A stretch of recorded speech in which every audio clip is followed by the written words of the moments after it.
surgiu uma necessidade que eu não vi por quê. Para mim não precisava existir lei do ato médico, porque é evidente o que é que compete ao médico, é evidente, não tem discussão.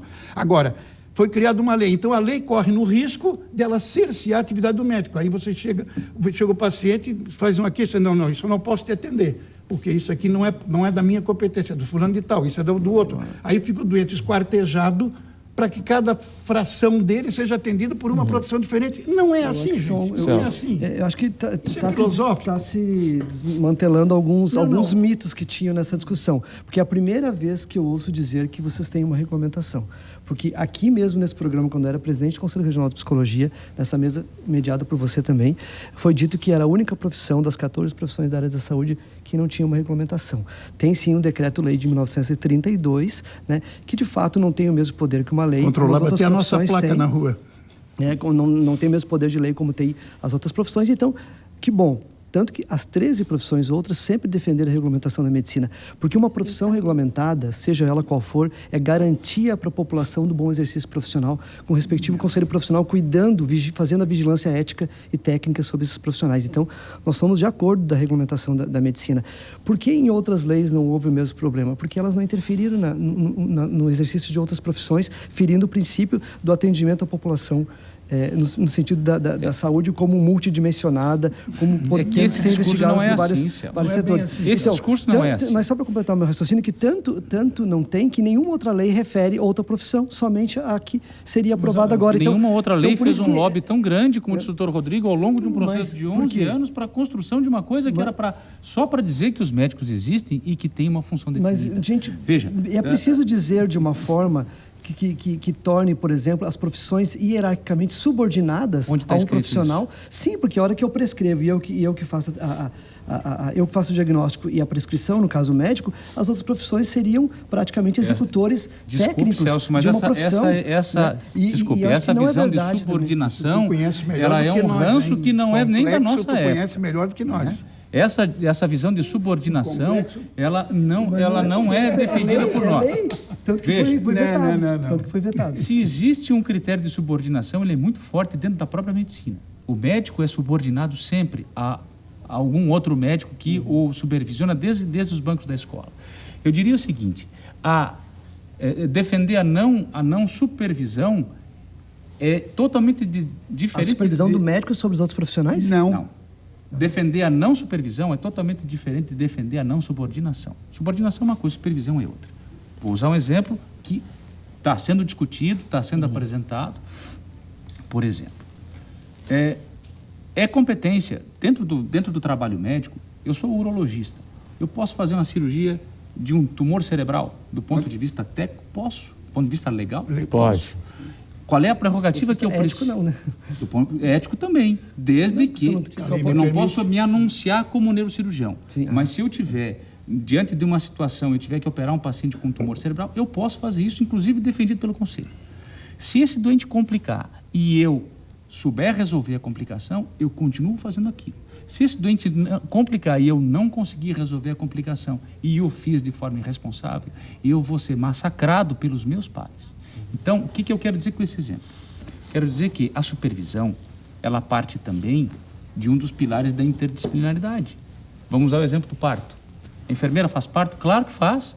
A enfermeira faz parto se bobear antes dos médicos, porque o parto é feito em casa desde sempre. E é óbvio que é uma prerrogativa da enfermagem fazer isso. Precisa ter o médico próximo? Precisa. Nós não podemos advogar fazer medicina do século XIX de volta.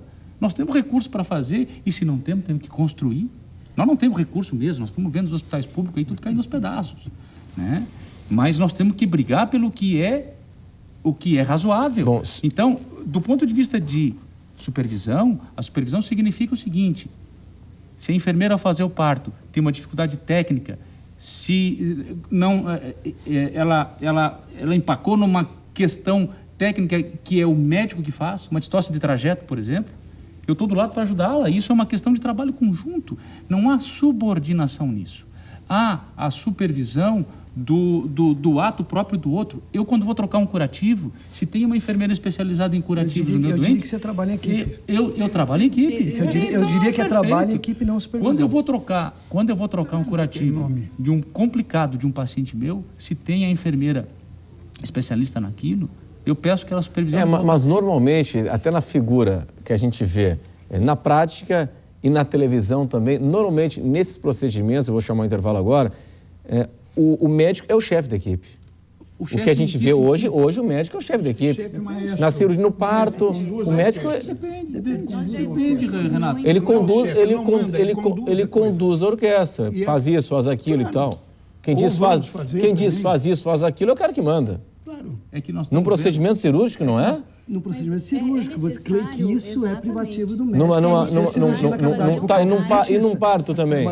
E num parto também. Serviço de saúde mental, por exemplo. Se precisar uma episiotomia no meio do caminho, não tiver o médico... É prerrogativa do enfermeiro especialista em obstetrícia fazer episiotomia e episioterapia. Episiotomia e episioterapia está proposto... Episiotomia é cirurgia e tem um monte de coisa para ser estragada ali embaixo daquela pele. Está garantido na lei do exercício profissional. Agora, uma querida, coisa que me chama... Desculpa, perdão, mas é que eu estou angustiado.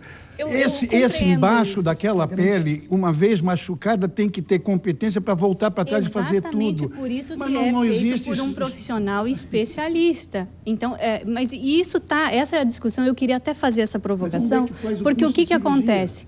A profissão de enfermagem é uma profissão regulamentada, o exercício do parto sem distócia é exercício legal do profissional enfermeiro, e aí eu quero chamar a atenção da judicialização.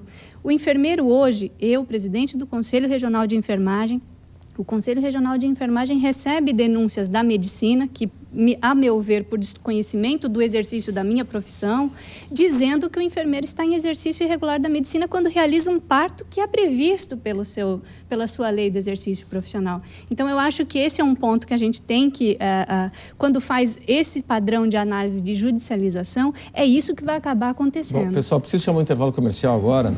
Eu tenho uma dúvida para saber como é que funciona essa questão em outros países, países de referência, países de primeiro mundo. Não. Vamos para o intervalo, daqui a pouco a gente volta. Até mais. Este é o Conversas Cruzadas aqui na TV Com e o chamado ato médico, projeto aprovado pela presidente Dilma, sancionado pela presidente Dilma Rousseff.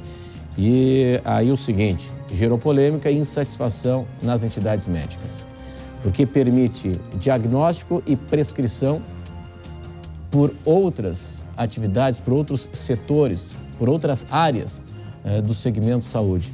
Eu queria saber dos senhores e da senhora também o seguinte, como é que a coisa funciona, doutor Agnel?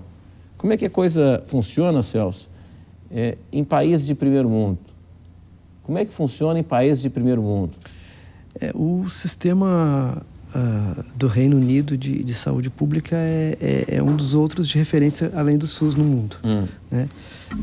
Porque no sistema que a gente vive, a saúde, assim como vários serviços, são muito regidos pela ordem do mercado, né? São produtos aí que são explorados no mercado. Onde há mais garantia de sistema público é Brasil e Reino Unido no sentido de avanço, né? Aí é trabalho multiprofissional, né?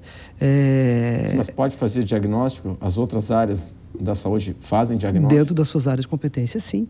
E por isso que a gente não pode... Presidente Dilma? Exatamente. O texto ele procura garantir os avanços que todos nós aqui nessa mesa, eu tenho certeza que concordamos, que é justamente assim, olhar o ser humano como um todo, né? Sendo que o orgânico pode ser visto de diversas dimensões no próprio orgânico, por isso que pode ser olhado pelo médico, pode ser olhado pelo fisioterapeuta, pelo enfermeiro, né? No psíquico também pode ser olhado pelo médico, especialmente pelo médico psiquiatra, pelo psicólogo, enfim, as outras profissões também, porque o ser humano não é dividido, né? Mas cada um vai poder olhar alguns aspectos específicos e vai poder trabalhar em equipe, que a gente fala da tal de saúde integral, que às vezes é um conceito difícil de entender para a população, mas se traduz de um modo simples assim. Então, nós estamos falando aqui de garantir os avanços do próprio conceito de saúde da Organização Mundial de Saúde, que as condições biopsicossociais. O seja, é o biológico, é o psíquico e a convivência na sociedade, no seu grupo cultural que produz saúde ou doença. Essa divisão é para poder estudar. Deixa eu ajudar nesse pensamento, Renato. Eu faço aqui, vou trazer de novo uma crítica. A nossa presidente, ela adora nos comparar com a Inglaterra, né, para justificar as medidas provisórias e as canetadas apresentadas recentemente. Nem ouvi ela comparando. O Brasil é um país de 5º mundo em saúde pública. Nós temos o Serviço de Saúde Pública, o Programa de Saúde Pública mais bonito do mundo. O SUS é um programa muito bem desenhado, só que ele não é financiado. Eles querem que exista, mas não querem dar dinheiro para isso. Então, nós já temos Mas o que o ato médico tem a ver com não dar dinheiro para a saúde? Eu queria entender isso, porque eu não quero misturar os assuntos. Mas eu não estou misturando. Então, deixa eu só concluir isso, Celso, porque não é nesse sentido que eu estou dizendo. A pergunta original do Renato é: como é que é nos países de primeiro mundo? Nos países de primeiro mundo se investe 30% até do PIB do país em saúde. Né? Se trata as profissões com dignidade, se constrói o relacionamento e o crescimento profissional dando estrutura para trabalho e não se joga nas costas de um profissional, que é um dos profissionais, assim como não só o médico, os profissionais da saúde como um todo, são os profissionais que estão mais de mãos dadas com as pessoas. Os países de primeiro mundo não fazem isso, de botar nas costas do médico a falta de tudo no interior do Brasil e dizer que o problema é que falta médico. Então, Celso, eu volto a dizer que a gente discutir de novo algo que a sociedade levou 11 anos discutindo, com 27 audiências públicas, com um lobby enorme de todas as entidades profissionais envolvidas, e que o Senado, a Câmara e o Senado aprovaram, com alguns conflitos existentes, sim, mas não é possível que a gente consiga imaginar, muito menos aceitar, que a nossa presidente tem uma capacidade de análise e discernimento maior do que a sociedade inteira teve ao longo de 11 anos para produzir esse documento que tem só 2,5 páginas. E ela, com a caneta, ela amputa 10 itens daqui, achando que com isso ela está fazendo bem para a população. Então, amigo, nós não temos mais por que ter o Congresso Nacional, nem por que ter a sociedade constituída. Eu não estou entrando no mérito de que Agnello, os conflitos não existem. Eles existem, Celso. Não, assim, os poderes eles são autônomos. Acho que talvez assim, nós estamos aprendendo muita coisa com a democracia, com todos esses processos que a gente tem vivido no Brasil. Por isso é que isso vai voltar para os poderes reavaliarem. Os poderes são autônomos. Vivemos um regime totalitário. Ela decide e ela determina. Vai ter um plebiscito, mesmo sabendo que, ou não sabendo, com um mau conselheiro que não diz para ela que o plebiscito ela não pode fazer assim como ela está querendo fazer. Ela vem e coloca isso aqui da forma que ela colocou, de forma impondo.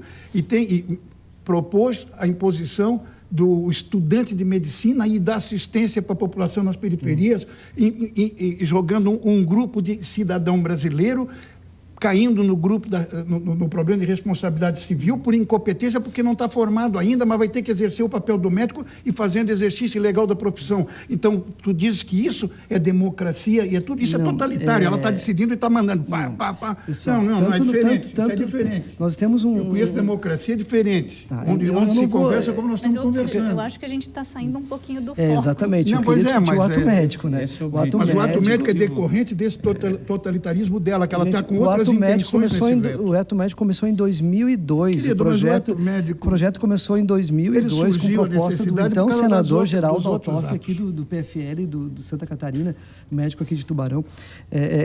Nós não podemos misturar as coisas. Eu acho que se a gente for entender, assim, acho que a gente tem que ser informativo, porque a população está nos assistindo. Informativo. O Congresso Nacional, Câmara dos Deputados e Senado, Celso, discutiram durante 11 anos. Não podemos misturar as coisas. O que foi decidido na calada da noite, numa votação simbólica. O que significa? Não foi nominal. Os senadores votaram na última vez, aí no dia, se não me engano, 18, 19 ou 20 de junho, sem, inclusive, respeitar a opinião das outras profissões. Então, assim, o Senado tomou uma decisão... Não. A senadora Lúcia Vânia fala de um consenso que se houvesse consenso nós estaríamos falando a mesma linguagem aqui. É isso que nós estamos falando. Agora, essa distorção está sendo dada por você, pois se for 12 anos de discussão, se ouviu em todas as vezes que foram feitas as coletivas. Por que não se acrescentou? Públicas, foi discutido tudo. Por que não se acrescentou a palavra médico atrás de diagnóstico e de prescrição que resolvia? Porque era uma prerrogativa médica só. Bom, pessoal, é o seguinte, eu preciso chamar... Vamos fazer um intervalo comercial e em instantes estaremos aqui de volta com as considerações finais, aí de forma objetiva, perguntando o seguinte: por que a favor e contra e quais os impactos na sociedade? Até já. Conversas cruzadas aqui na TV Com. Nosso assunto hoje, a polêmica em torno da chamada lei do ato médico. O presidente Dilma sancionou com vetos. Agora os vetos voltam para o Congresso Nacional e a polêmica está por parte dos médicos que não gostaram daquilo que foi votado pela presidente Dilma, né? Sancionado, do conteúdo do material sancionado pela presidente Dilma, no que diz respeito à possibilidade de outras áreas da saúde diagnosticarem e prescreverem tratamentos. O que mais, doutor? Desculpa, Renato, não é os médicos não gostaram. A sociedade não gosta do que está vendo. Me desculpe, mas assim, isso do jeito que nasceu, gente, é para nos tirar o foco, Renato. Então, eu volto de novo a essa discussão e dizer assim, eu se pudesse me colocar no lugar da doutora Filipa aqui, eu, como, num primeiro momento, atendido os meus anseios pelos vetos da presidente, eu precisaria fazer um questionamento íntimo. É legítimo esse documento que nasceu desse jeito? Ele não é, gente. Ele passou por cima do que foi construído durante 11 anos. Nós podemos gastar mais 11 discutindo, dentro do processo democrático, o item ou a palavra diagnóstico médico, diagnóstico diferencial, o que quer que seja. Mas nós precisamos acordar para um fato. Isso aqui é um desprezo à sociedade. Mas o Congresso vai poder analisar os vetos agora. Isso faz então parte não gastemos, Celso, o nosso latim ainda. Não gastemos o nosso latim sobre a filosofia ou sobre os ranços do relacionamento dos nossos profissionais, porque eles têm que trabalhar unidos, de mãos dadas, tentando resgatar... É o que nós buscamos durante 11 anos. Tentando resgatar uma saúde pública decente para o nosso bem comum. Nós temos um objetivo comum e ele é o único. O paciente. Nós trabalhamos pelo paciente. Isso aqui então, não produz defesa corporativa do diagnóstico? Não é corporativa, meu querido. Ela é... Eu te usei o exemplo médico. Antes do diagnóstico diferencial. Diagnóstico médico é médico. Diagnóstico de enfermagem é de enfermagem. Diagnóstico psicólogo é psicólogo. Apenas botaram na lei do médico diagnóstico médico. Mas não quer dizer que não tem o diagnóstico psicólogo do outro. Esse é o problema. Não, assim, tem claro. Eu estou dizendo que tu entendes melhor do que nós, complexo. O artigo do diagnóstico... o artigo do diagnóstico, colocando o médico, resolvia. Foi dito durante 11 anos. Isso nunca foi escutado. E agora o Congresso Nacional tem a prerrogativa de avaliar os vetos. Nós não estamos numa ditadura, nós estamos num regime que as casas e os poderes são autônomos. É porque a presidente escutou que vocês queriam que botasse diagnóstico médico. É óbvio que não, Celso. Isso aqui é um instrumento político. Isso aqui é uma manobra para nos desarticular a todos. Enquanto ela traz de fora as pessoas que ela quer trazer. Ela que eu digo é o governo vigente. Gente, vamos acordar. Nós não podemos brigar pela vírgula quando o texto inteiro está errado do ponto de vista do que se nos apresenta. Bom, pessoal, estamos praticamente no final do programa. Filipa, tuas considerações finais, aí o que vai impactar se esse projeto for mantido no Legislativo? Bom, primeiro eu acho que é importante dizer que a enfermagem se sente contemplada com os vetos que a presidenta Dilma fez, assim como as demais profissões da área da saúde. É importante para nós a manutenção. Eu acho que essa análise ela tem que ser feita de uma forma mais ampliada, com certeza. Nós precisamos analisar os diversos cenários. Na atenção básica, a realidade é uma. Nas instituições hospitalares, o contexto em que a equipe de saúde se conforma é diferente também. Isso tudo tem que ser analisado. A gente não consegue tratar aqui como se fosse algo único. Então, acho que esse é um ponto. Mas a grande discussão que a gente tem que trabalhar é que, ao aprovar da forma como tinha sido proposta pelo Senado, a gente tem uma divergência que, para mim, é essencial, que ela está na divergência do conceito que a gente defende para o Sistema Único de Saúde, do trabalho interdisciplinar, do trabalho em equipe, que é o que a gente pratica ou tenta praticar cotidianamente, onde todos os trabalhadores vão olhar para o usuário, porque a saúde no país ela tem que ser usuário-centrada e não mais vindo de um conceito biologicista e médico-centrado, como era anterior à Constituição. Doutor Rodrigo. Eu estou esperando a história para acrescentar na academia, a história de tudo, porque, na realidade, a evolução dessa disputa de espaço profissional com ideias de prerrogativas individualizadas está errado. O organismo é um corpo só. Todo mundo, já foi citado por Celso também, o Agnel, é um organismo único e nós temos todos que olhar para ele e trabalhar em função desse organismo. Se dentro do contexto, por que a bioquímica, por exemplo, que faz análise química, etc., eles não estão em discussão? Porque todos encaminhamos para o laboratório para fazer a análise do sangue, a análise da urina, etc., e esperamos deles um resultado. Por outro lado, o grupo da farmácia, que tem um curso mais curto, está querendo, agora recente, foi coisa da semana passada, uma resolução do Conselho Federal de Farmácia criando o receituário de balcão. Então, não está nada assim ainda definido nem nada, eu estou citando isso um pouco antecipado, mas já foi, a resolução já foi aprovada. Receituário de balcão, aonde poderá haver a receita do balcão da farmácia. Mas quem fará isso? O vendedor?